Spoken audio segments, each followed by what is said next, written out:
चलिए जानते हैं आज राजस्थान की बड़ी खबरें। आज की पहली खबर है कि राजस्थान हजारों नेताओं के चुनाव लड़ने पर बैन का खतरा। पिछले पंचायत चुनाव में खर्चे का ब्यौरा नहीं देने वाले पंच सरपंचों के दोबारा चुनाव लड़ने पर रोक लग सकती है। राज्य चुनाव आयोग ऐसे प्रत्याशियों की सूची मंगाने के लिए जल्द ही जिला कलेक्टरों के दिशा निर्देश जारी कर सकता है। आयोग के नियमों के अनुसार चुनाव लड़ने वाले सभी प्रत्याशियों को खर्च का विवरण देना अनिवार्य है। ऐसा नहीं करने पर 3 साल तक चुनाव लड़ने पर रोक लगाई जा सकती है। प्रदेश में मार्च अप्रैल में पंचायती राज चुनाव प्रस्तावित हैं। हाल ही में आयोग ने चुनावी खर्च सीमा बढ़ाई भी थी। राजस्थान वाहन चालक भर्ती परीक्षा का रिजल्ट घोषित। राजस्थान कर्मचारी चयन बोर्ड ने वाहन चालक सीधी भर्ती परीक्षा का रिजल्ट जारी कर दिया है। इस परीक्षा में शामिल हुए कैंडिडेट्स अब RSSB की ऑफिशियल वेबसाइट पर जाकर अपना रिजल्ट डाउनलोड कर सकते हैं। बोर्ड के मुताबिक इस भर्ती के तहत कुल 2756 रिक्त पदों को भरा जाएगा। प्रिंसिपल पदों पर स्थानांतरण पदस्थापन आदेशों पर अंतरिम रोक। राजस्थान हाई कोर्ट ने शिक्षा विभाग की ओर से उच्च माध्यमिक विद्यालयों में प्रिंसिपल पदों पर की जा रही पदोन्नति में अनियमितताओं के आरोपों को गंभीर मानते हुए पूरे राज्य में इन पदों पर प्रस्तावित स्थानांतरण और पदस्थापन आदेशों पर अंतरिम रोक लगा दी है। न्यायाधीश अरुण मोंगा और न्यायाधीश योगेंद्र कुमार पुरोहित की खंडपीठ ने राम निवास बगड़िया एवं अन्य की याचिका पर सुनवाई करते हुए यह आदेश पारित किया। बैलों से खेती पर मिलेगी 30,000 रूपए प्रोत्साहन राशि। राज्य सरकार की बजट घोषणा के तहत परंपरागत बैलों से खेती करने वाले किसानों को 30,000 रूपए की प्रोत्साहन राशि मिलेगी। डूंगरपुर जिले को इस योजना के लिए 1,447 का लक्ष्य मिला है, जबकि लगभग 12,950 किसानों ने आवेदन किया है। लक्ष्य से कई गुना अधिक आवेदन आने के बाद कृषि विभाग ने लक्ष्य बढ़ाने के लिए सरकार और संबंधित विभाग को प्रस्ताव भेजे हैं।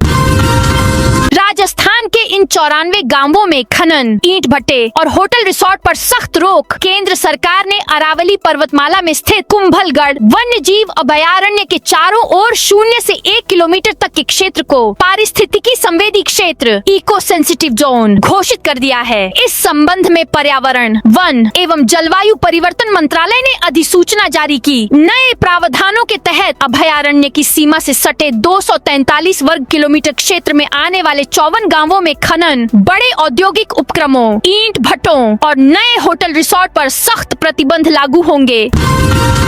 दौसा से जयपुर के लिए इस रूट पर शुरू हुई रोडवेज बस क्षेत्र वासियों की लंबे समय से चली आ रही मांग को देखते हुए राजस्थान राज्य पथ परिवहन निगम के दौसा आगार ने शुक्रवार से दौसा से बीधोता तथा बीधोता से जयपुर के लिए रोडवेज बस सेवा शुरू कर दी है। बस सेवा शुरू होने से क्षेत्र के ग्रामीणों में खुशी की लहर दौड़ गई और मार्ग में विभिन्न स्थानों पर बस चालक व परिचालक का स्वागत किया गया।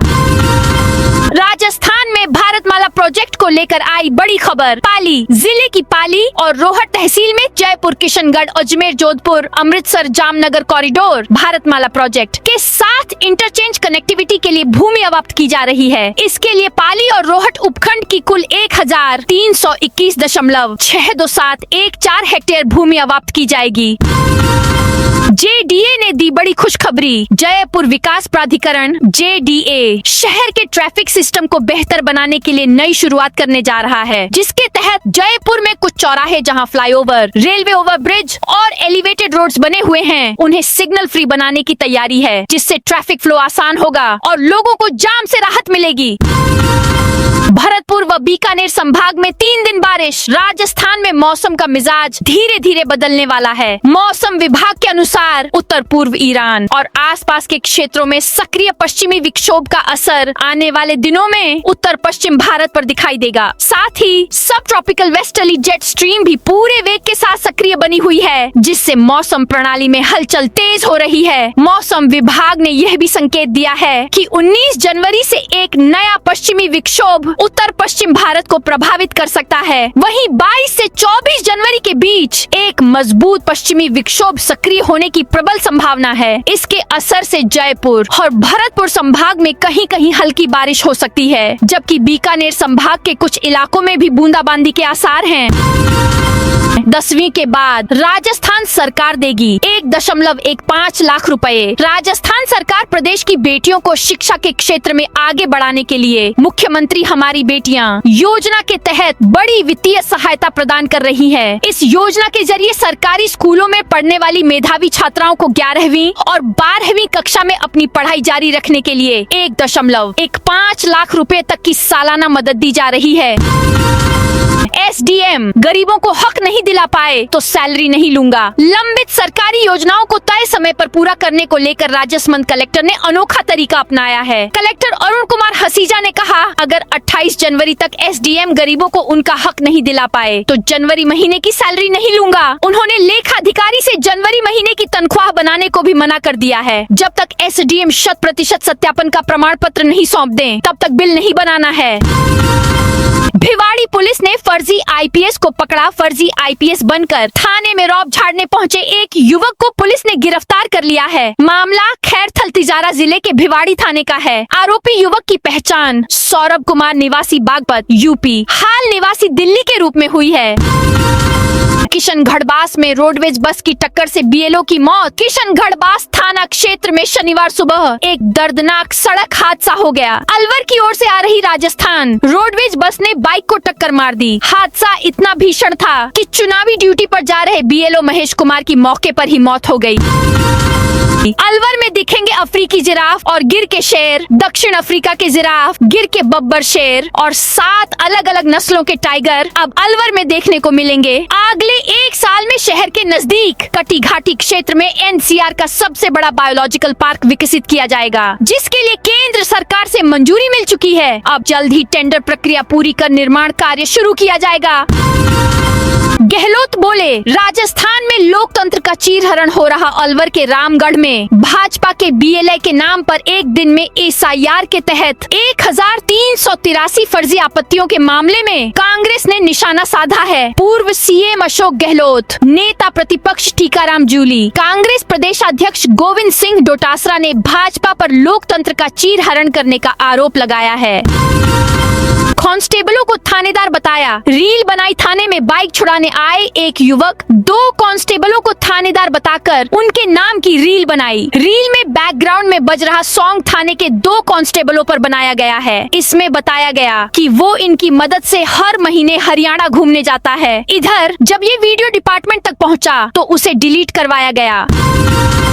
नारनौल में एनकाउंटर में हिस्ट्री शीटर घायल। हरियाणा के नारनौल में पुलिस और हिस्ट्री शीटर के बीच मुठभेड़ हो गई। History sheeter Narnaul railway station से ट्रेन में बैठकर भागने की फिराक में था। पुलिस को देखकर आरोपी ट्रेन से कूदकर भागने लगा। इसके बाद खुद को घिरता देख उसने CIA इंचार्ज पर सीधा फायर कर दिया। बुलेट प्रूफ जैकेट के कारण उनकी जान बची, हालांकि उन्हें हल्की चोटें लगी हैं। मुठभेड़ में हिस्ट्री शीटर के भी पैर में गोली लगी। जयपुर अजमेर की बसें अब हीरापुरा स्टैंड तक ही चलेंगी। अजमेर रोड पर स्थित हीरापुरा बस स्टैंड के पहले फेज की शुरुआत हो गई है। इसके साथ ही शहर में बस संचालन का पैटर्न बदलना शुरू हो गया है। अब जयपुर से अजमेर और आसपास के रूट पर जाने वाली बसें सीधे हीरापुरा बस स्टैंड से रवाना हो रही हैं। इस बदलाव के चलते 200 फुट चौराहे पर बसों का ठहराव पूरी तरह बंद कर दिया गया है। नागौर में बनेगा बाईपास, 40 मिनट का समय बचेगा। नागौर जोधपुर 4 लेन की सौगात के बाद अब केंद्रीय सड़क एवं परिवहन मंत्रालय ने नागौर शहर की रिंग रोड के अंतिम हिस्से को भी मंजूरी दे दी है। इस परियोजना के तहत बीकानेर रोड से लाडनू रोड को जोड़ने के लिए 16 किलोमीटर लंबा नया बाईपास बनाया जाएगा। 375 करोड़ रुपए की लागत से तैयार होने वाली इस सड़क के निर्माण के साथ ही नागौर शहर के चारों तरफ करीब 47 किलोमीटर लंबी रिंग रोड का सपना पूरा हो जाएगा। SKD यूनिवर्सिटी को NSCC यूनिट की स्वीकृति। हनुमानगढ़ में श्री खुशाल दास विश्वविद्यालय SKD यूनिवर्सिटी को राष्ट्रीय कैडेट कोर NCC की senior division / senior wing SD/SW unit की आधिकारिक स्वीकृति मिल गई है। NCC निदेशालय राजस्थान ने विश्वविद्यालय को कुल 54 कैडेट्स की स्वीकृति प्रदान की है। हनुमानगढ़ में भाखड़ा नहरों में पानी का वरीयता क्रम जारी। जल संसाधन विभाग के भाखड़ा सिद्धमुख रेगुलेशन खंड ने भाखड़ा प्रणाली की नहरों के लिए साप्ताहिक वरीयता क्रम जारी कर दिया है। यह व्यवस्था 18 से 26 जनवरी तक प्रभावी रहेगी। इस कार्यक्रम के तहत जिले की विभिन्न नहरों में निर्धारित मात्रा में पानी छोड़ा जाएगा, जिससे सिंचाई व्यवस्था सुचारू बनी रहे। धौलपुर में अवैध बजरी खनन पर पुलिस का प्रहार। धौलपुर पुलिस ने अवैध चंबल बजरी खनन और परिवहन के खिलाफ बड़ी कार्रवाई की है। पुलिस अधीक्षक विकास सांगवान के निर्देश पर डीएसटी, थाना सदर, निहालगंज और कोतवाली की संयुक्त टीमों ने चंबल नदी के घाटों पर दबिश दी। इस दौरान अवैध रूप से बजरी का खनन और परिवहन कर रही 12 ट्रैक्टर ट्रॉलियों को जब्त किया गया। हथियार खरीद में दलाली करने वाला कांस्टेबल सहित 3 गिरफ्तार। जोधपुर कमिश्नरेट की जिला विशेष टीम डीएसटी पश्चिम ने कुड़ी भक्तासनी हाउसिंग बोर्ड सेक्टर 8 में शुक्रवार रात एक युवक से एक पिस्तौल और एक जिंदा कारतूस जब्त किया था। इस मामले में पुलिस लाइन में तैनात पुलिस कांस्टेबल राम प्रकाश की भूमिका सामने आने के बाद उसे गिरफ्तार कर लिया गया है। मामले में पुलिस ने कांस्टेबल सहित 3 आरोपियों को अरेस्ट किया है। ऊंट पालकों को मंगला पशु बीमा योजना का लाभ नहीं। डूंगरपुर जिले में राष्ट्रीय पशुपालक संघ ने मंगला पशु बीमा योजना का लाभ ऊंट पालकों को नहीं मिलने का आरोप लगाया है। संघ ने इस संबंध में जिला कलेक्टर को ज्ञापन सौंपकर योजना का लाभ दिलाने की मांग की है। राष्ट्रीय पशुपालक संघ के उपाध्यक्ष भंवरलाल रबारी ने बताया कि राजस्थान सरकार ने वर्ष 2025 से 26 में ऊंटों का बीमा प्रस्तावित किया था। हालांकि डूंगरपुर के पशुपालन विभाग द्वारा अभी तक बीमा नहीं किया गया है, जिससे जिले के ऊंट पालक परेशान हैं।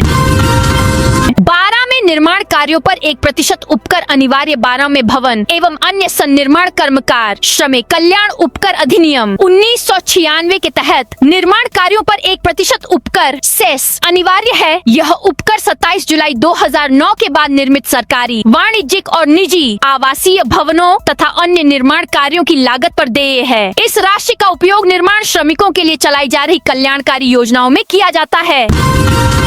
12 में अवैध खनन पर पुलिस की कार्रवाई। 12 में अवैध खनन की रोकथाम के लिए पुलिस ने सख्त कार्रवाई की है। पुलिस ने अवैध पत्थर से भरे 3 ट्रैक्टर ट्रॉली जब्त किए हैं। यह कार्रवाई पुलिस अधीक्षक अभिषेक अंदासु के निर्देश पर चलाए जा रहे विशेष अभियान के तहत की गई। अतिरिक्त पुलिस अधीक्षक राजेश चौधरी के पर्यवेक्षण और वृत्ताधिकारी 12 हरिराम सोनी के नेतृत्व में 12 सदर थानाधिकारी हीरालाल की टीम गश्त पर थी। इसी दौरान ग्राम कोटटा क्षेत्र से अवैध रूप से पत्थर का परिवहन करते हुए इन वाहनों को पकड़ा गया। डीडवाना कुचामन में अवैध खनन पर वन विभाग की कार्रवाई। डीडवाना कुचामन जिले में अवैध खनन और खनिज परिवहन पर अंकुश लगाने के लिए वन विभाग ने जिला कलेक्टर डॉक्टर महेंद्र खडगावत के निर्देश पर एक संयुक्त अभियान चलाया। इस कार्रवाई में 3 ट्रैक्टर ट्रॉली और एक जेसीबी मशीन जब्त की गई। सहायक वन संरक्षक आकांक्षा गोठवाल ने बताया कि उप वन संरक्षक विजय शंकर पांडे के नेतृत्व में एक डिवीजन स्तरीय फ्लाइंग टीम का गठन किया गया था। इस टीम ने संवेदनशील क्षेत्रों में लगातार निरीक्षण कर अवैध गतिविधियों पर कार्रवाई की। 1000 से ज्यादा पदों पर भर्ती। राजस्थान में सरकारी नौकरी की तैयारी कर रहे युवाओं के लिए अच्छी खबर है। राजस्थान कर्मचारी चयन बोर्ड RSSB ने एग्रीकल्चर सुपरवाइजर के 1100 पदों पर भर्ती का नोटिफिकेशन जारी कर दिया है। इसके साथ ही ऑनलाइन आवेदन की प्रक्रिया भी शुरू हो चुकी है। BSc एग्रीकल्चर डिग्री धारकों के लिए यह नौकरी पाने का बढ़िया मौका है। आवेदन ऑनलाइन माध्यम से ही किए जाएंगे और इसकी अंतिम तारीख 4 फरवरी 2026 तय की गई है। आवेदन से पहले 1 टाइम रजिस्ट्रेशन OTR करना जरूरी होगा। इसके बाद लॉगिन कर जरूरी जानकारी भरकर फॉर्म सबमिट किया जा सकता है। 5 राज्यों के वांटेड का बाजार में निकाला जुलूस। ANTF ने कुख्यात ड्रग माफिया को पश्चिम बंगाल के कोलकाता से पकड़ा। शनिवार को तस्कर को बाड़मेर धोरीमन्ना लाया गया। वहां पर पैदल परेड निकाली गई। धोरीमन्ना पुलिस ने नशे के खिलाफ सख्त संदेश दिया। तस्कर रमेश के खिलाफ 5 राज्यों में 31 मामले दर्ज हैं। पुलिस आरोपी को कोर्ट में पेश कर रिमांड पर लेकर गहन पूछताछ करेगी। आरोपी के खिलाफ बाड़मेर जिले के सेडवा में MD फैक्ट्री लगाने का मास्टरमाइंड था। तो दोस्तों, यह थी आज राजस्थान की बड़ी खबरें। आप इस वीडियो को कौन से जिले से देख रहे हैं, उस जिले का नाम जरूर बताइए।